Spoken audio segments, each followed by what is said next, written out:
Guys, welcome down to another episode of Midweek Matters. So if you don't know already, this show is designed to help you with a certain aspect of your game. So what we do is pick one video request that's been sent in by you guys to any of my social media platforms. You'll see the links for those now: Instagram, Matt Fry Golf, Twitter, Matt Fry Golf, and YouTube.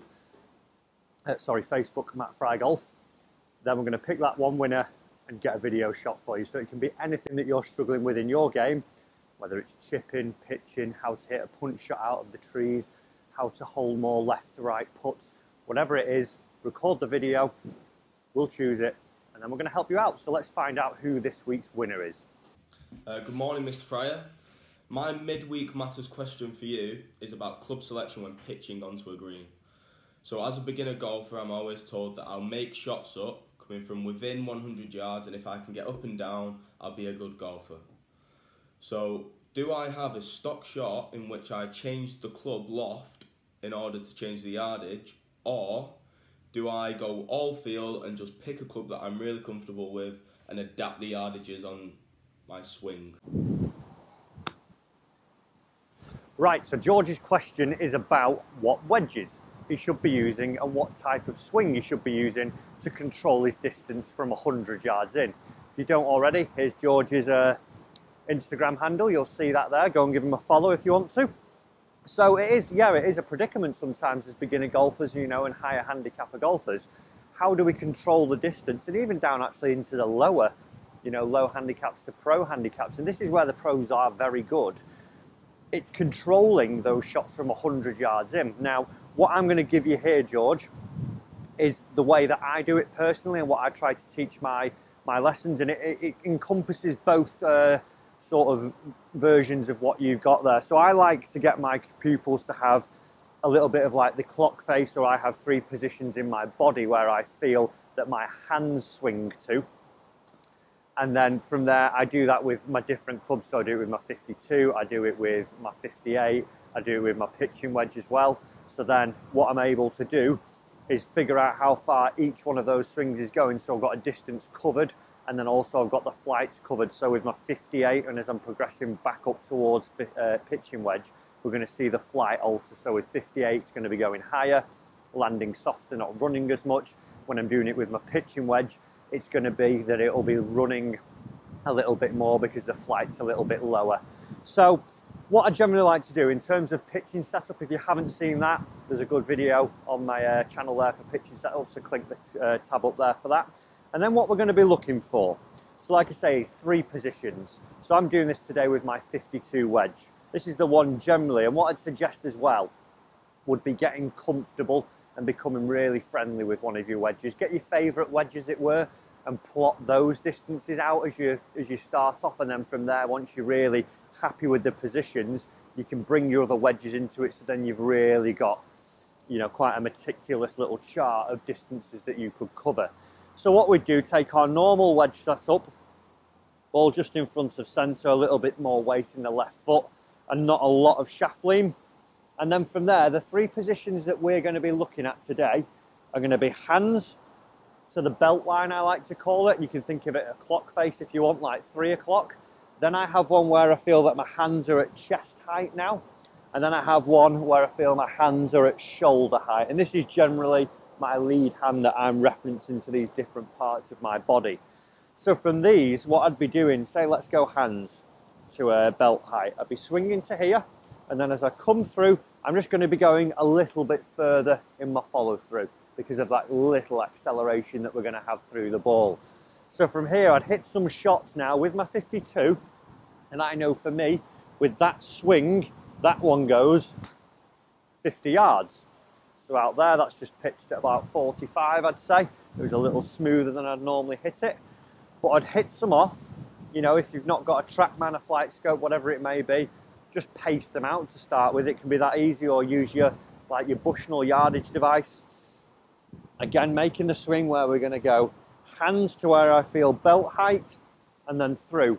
And what you might find as well, if you were recording them on video, it might be that it's, you know, you think you're swinging to belt height, but it might be just above. But in your mind, it's what makes sense to you in these reference points. So as you're going to there, you can try and replicate that swing every time. So again, I'd go hands to belt. Again, that's just dropped pretty close to the other one. So from there, once I've got used to that now, I can start to build in my next one. So again, I'd take the same setup. I might go slightly wider because I'm going a little bit further. And a thing to note as well as I'm doing this, George, I'm keeping the same tempo all the time. I'm not getting slower on the shorter ones and, you know, trying to hit it harder to get more distance. I'm just altering the length of my swing. So now as I go, let's go to my hands where I feel they're shoulder height, no, sorry, chest height, my next one. So I'll be here and through. This one for me generally flies 70 yards, so normal setup. Chest and through. Yeah, about 65 that one. Might be a little bit into wind today, as you can probably hear on the thingy, and we've got the lovely sunshine back out as well. Ooh, sunshine. So again, I'm going to go hands to where I feel chest height, and I'm going to follow through to just a little bit further.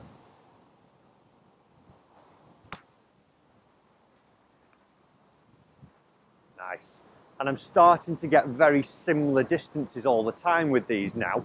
So this, with like you say, you know, should you change your golf club? If I were to bring my 58 in now and have the three same reference points, what we'd find is the carry distances are going to drop down. So let's say I have my 58 and I swung to my belt one. From there, it's probably only going to fly, I know it only flies 35 yards. When I get to my chest, I know it goes 50. When I get up to my full shoulder one, I know that it goes 70 with my 58. So it's just those little distance changes from the 52 to 58. And what happens is my 58's going a bit higher, landing softer. So if you can find these three reference points where you feel you're comfortable with, and you know, they don't have to be belt, chest, shoulders. It could be something where you go just below belt. It could be that you feel different. It might as well be that you are more referencing a clock face. It might be 3 o'clock. It might be 2 o'clock. It might be 1 o'clock in your backswing positions, and then 7, 8, 9 as you're going through. It just depends what makes more sense to you. But if you can try and get 3 positions you're very comfortable with, you're generally going to have a lot of distances covered